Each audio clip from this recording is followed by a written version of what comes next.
The Kiev Metro is a rapid transit system that is the mainstay of Kiev's public transport. It was the first rapid transit system in Ukraine and the third system in the Soviet Union after Moscow and St. Petersburg. It has 3 lines with a total length of 67.56 kilometers and 52 stations. In 2016, the metro carried 484.56 million of passengers. The deepest station in the world, Arsenalna, at 105.5 meters, is found on the system.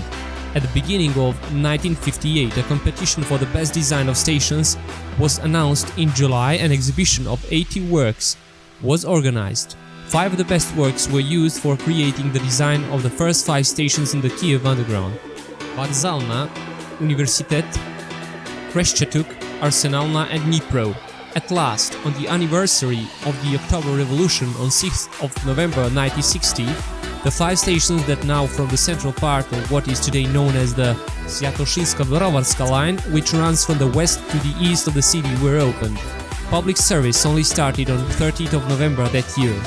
The line 1, Sviatoshinsko-Brovarska. All of the stations on the eastern bank of the Dnieper River are either ground or above ground level.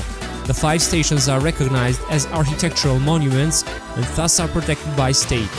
The red line is the busiest and carries 557.9 thousand of passengers daily in 2015. Line 2, Abolonsko-Teremkivska line. The 20.95 kilometers Abolonsko-Teremkivska line is the second line of the Kiev Metro, first opened in 1976. Initially, it extends southwards along the right bank of the Dnipro River, but starts deviating from the river towards the southwest from Libitska station on. Most of the stations were built in the 1970s and 1980s. Architecturally, the line shows some of the best examples of late Soviet architectural features, with Libitska station being an architectural monument protected by the state, while the newest ones, built in 2010 to 2013, are a good example of modern stations with some national decoration motifs. Teremki station with access for disabled. The blue line carries 460.9 thousand passengers daily. The line 3, Siretsko-Pesherska, the longest line in the Kiev Metro, 23.9 kilometers. Siretsko-Pesherska line is the third line of the Kiev Metro, first opened in 1989. It is a major northwest-southeast axis of the Kiev rapid transit system. It starts on the right bank side of Dnieper River before crossing it on a partially covered bridge and then going on the southeastern residential districts of Kiev.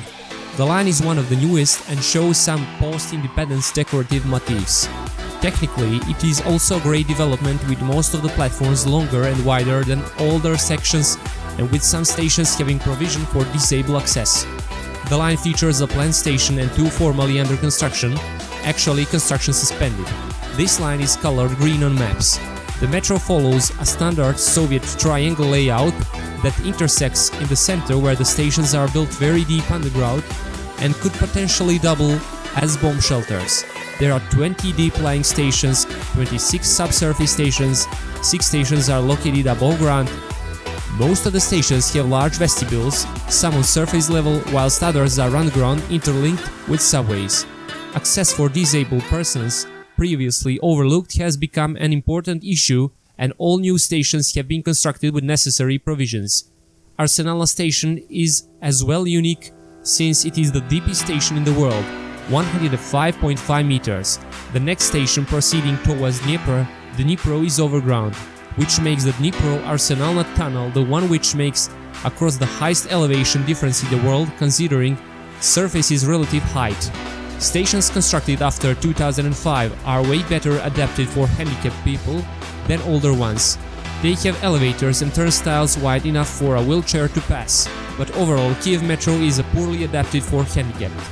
Like all metro systems in the former Soviet Union, which are known for their vivid and colorful decorations, Kiev's is no exception.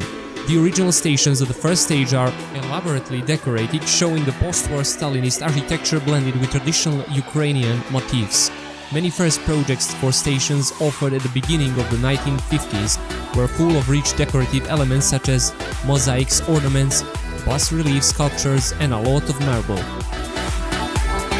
each station was to have its own original shape. By the end of the 1950s, a period of functionality and struggle against architectural extravagances has begun in Soviet architecture.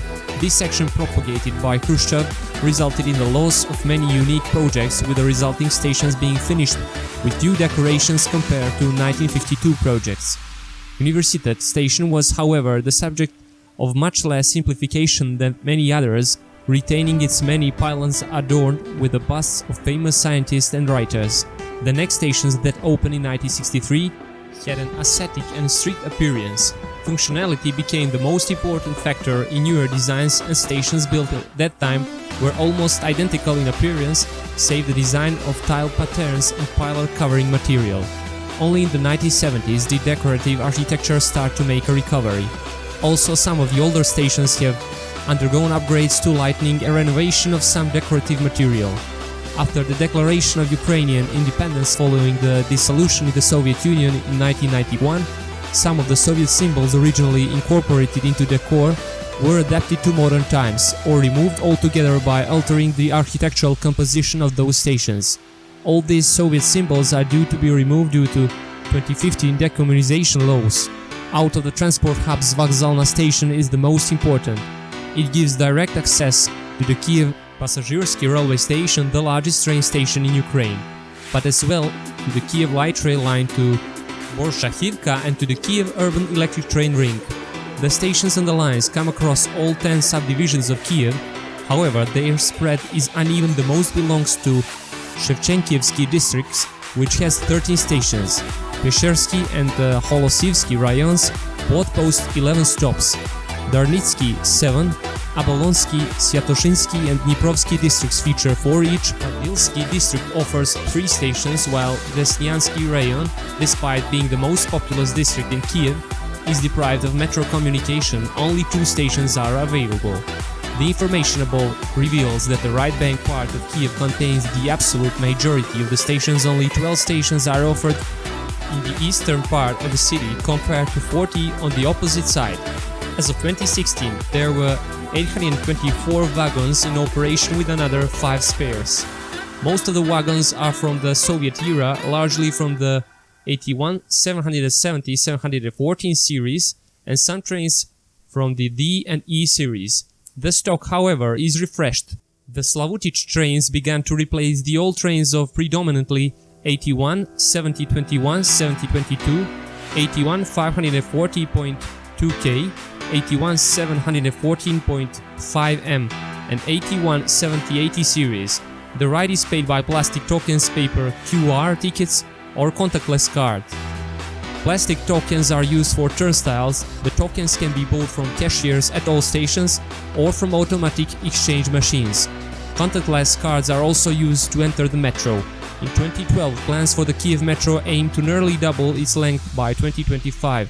Whilst completion of this plan is not considered to be feasible, a number of new stations have opened since the turn of the millennium. The daily ridership is 1.32 million of passengers in 2016.